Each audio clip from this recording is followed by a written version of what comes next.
Hello, let's enjoy another Rambler essay from Dr. Samuel Johnson. Today, reading from this 200-year-old volume very carefully. I can't even open the whole book. This is Rambler number 48 for Saturday, September 1st, 1750. Interesting, it's September 8th. We're closing in on the same date. I'll catch up soon, relatively speaking. This is number 48, the title of which is, you have to look up here in the table of contents, The Miseries of an Infirm Constitution. Let's begin. I see there's a quote in Latin, non est vivere, sed valere vita, by Mart. It's abbreviated with a period there. Don't know what that means. And then there's a quote from Elphinston, says, who Dr. Johnson quotes often. For life is not to live, but to be well. Life is not to live, but to be well. Here we go. Among the innumerable follies by which we lay up in our youth repentance and remorse for the succeeding part of our lives, that hit home. There is scarcely any against which warnings are of a less efficacy than the neglect of health. When the springs of motion are yet elastic, when the heart bounds with vigor, and the eye sparkles with spirit, it is with difficulty that we are taught to conceive the imbecility that every hour is bringing upon us, or to imagine that the nerves which are now braced with so much strength and the limbs which play with so much activity will lose all their power under the grip of time, relax with numbness and totter with debility. Guilty. To the arguments which have been used against complaints under the miseries of life, the philosophers have, I think, forgot to add the incredulity of those to whom we recount our sufferings. But if the purpose of lamentation be to excite pity, it is surely superfluous for age and weakness to tell their plaintive stories. For pity presupposes sympathy, and a little attention will show them that those who do not feel pain seldom think that it is felt.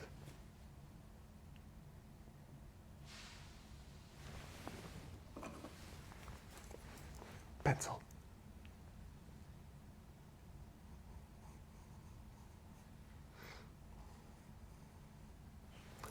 For any future ancestor that might read this book, you see, great-great-grandfather, Kurt, I thought that was significant. And a short recollection will inform almost every man that he has only repaid the insult which he has given, since he may remember how often he has mocked infirmity, laughed at its cautions, and censured its impatience. The valetudinarian race have made the care of health ridiculous by suffering it to prevail over all other considerations, as the miser has brought frugality into contempt, by permitting the love of money not to share, but to engross his mind.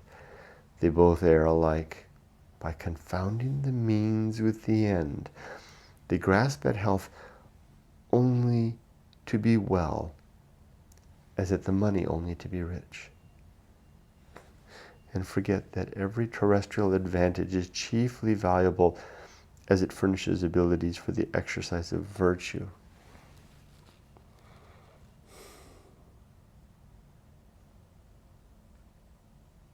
That's so good. Health. Hold on.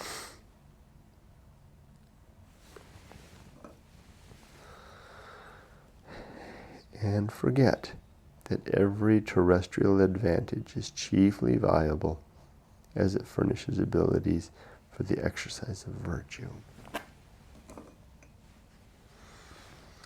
Health is indeed so necessary to all the duties as well as pleasures of life that the crime of squandering it is equal to the folly.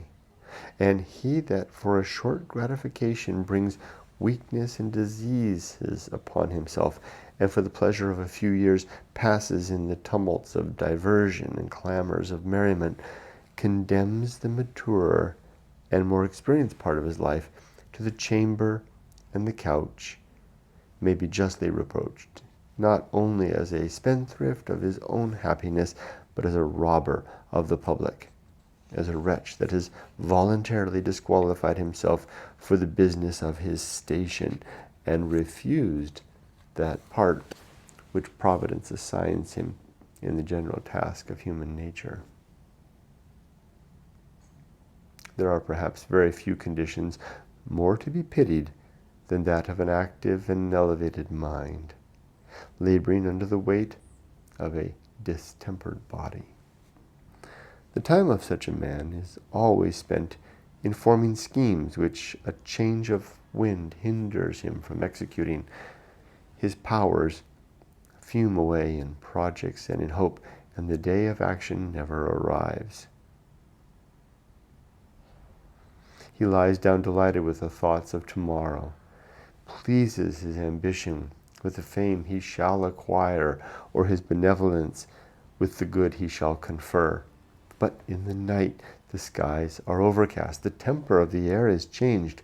He wakes in languor, impatience, and distraction, and has no longer any wish but for ease, nor any attention but to misery.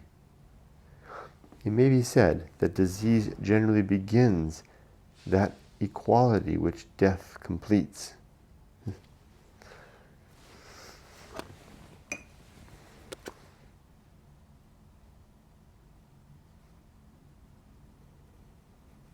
Disease generally begins that equality which death completes. The distinctions which set one man so much above another are very little perceived in the gloom of a sick chamber, where it will be vain to expect entertainment from the gay, or instruction from the wise, where all human glory is obliterated, the wit is clouded, the reason perplexed, and the hero subdued, where the highest and brightest of mortal beings finds nothing left him but the consciousness of innocence. There is among the fragments of the Greek poets a short hymn to health, capital H, in which her power of exalting the happiness of life, of heightening the gifts of fortune, and adding enjoyment to possession is inculcated with so much force and beauty that no man who has ever languished under the discomforts and infirmity of a lingering disease can read it without feeling the images dance in his heart, and adding from his own experience new vigor to the wish, and from his own imagination new colors to the picture. The particular occasion of this little composition is not known, but it is probable that the author had been sick, and in the first raptures of returning vigor addressed health in the following manner. And here's a whole big passage of Greek that I can't read. Oh, wait, there's a translation below it in very small text. Here we go, here's the Greek.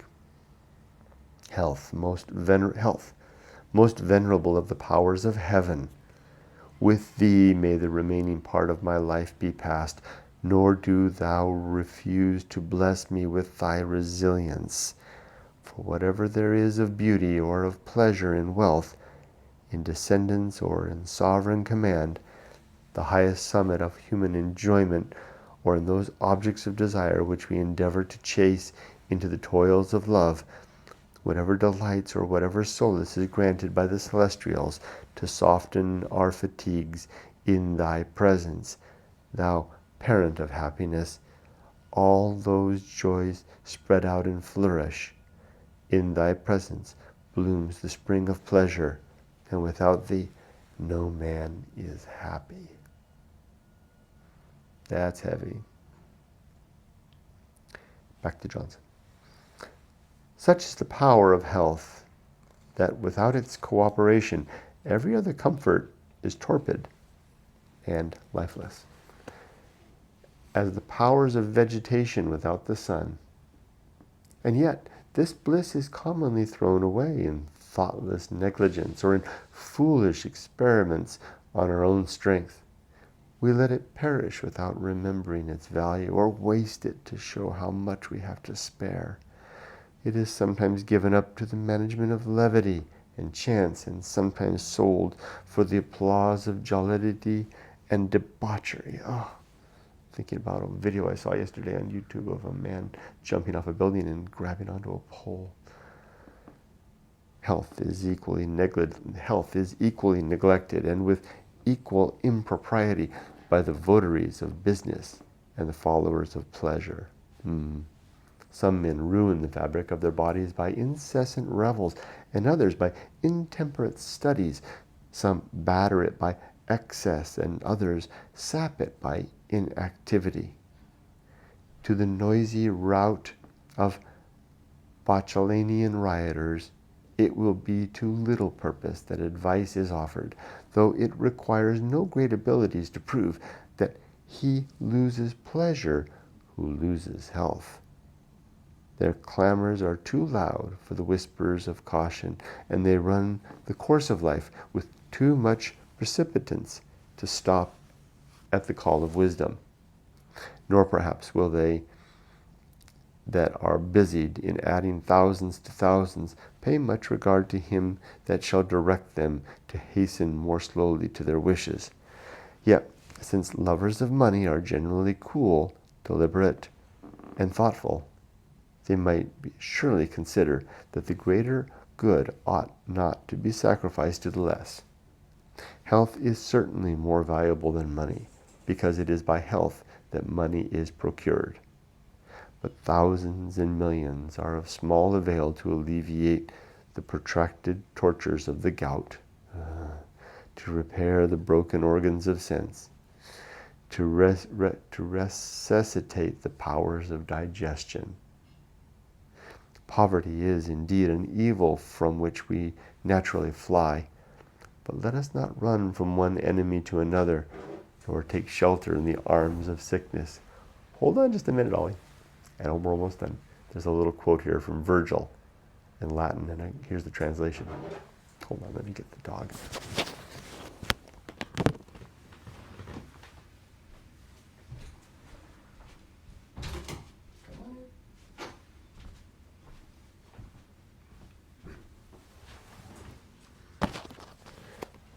Okay, here's the quote. For beautiful indulgence in vain they pray, in quest of wealth, who throw their lives away. Oh, not beautiful. In healthful indulgence. No, so small text. For healthful indulgence, in vain they pray, in quest of wealth, they who throw their lives away. Guilty, not that I was questing for wealth, but questing for normalcy in this challenging time. The last paragraph. Those who lose their health in an irregular and impetuous pursuit of literary accomplishments are yet less to be excused, for they ought to know that the body is not formed beyond its strength, but with the loss of more vigor than is proportionate to the effect it produces, to the effect produced. Whoever takes life beforehand, by depriving himself of rest and refreshment, must not only pay back the hours, but pay them back with usury, interest, right? And for the gain of a few months, but half enjoyed, must give up years to the listlessness of languor and the implacability of pain. Wow. They whose endeavor is mental excellence will learn, perhaps too late, how much it is endangered by diseases of the body, and find that knowledge may easily be lost in the starts of melancholy, the flights of impatience, and the peevishness of decrepitude. Let's read that last one again. They whose endeavor is mental excellence will learn perhaps too late how much it is endangered by diseases of the body, and find that knowledge may easily be lost in the starts of melancholy, the flights of impatience, and the peevishness of decrepitude. Yeah, I see that now. The treasuring of the mental life, it so easily contaminated, lost, and scattered by poor health.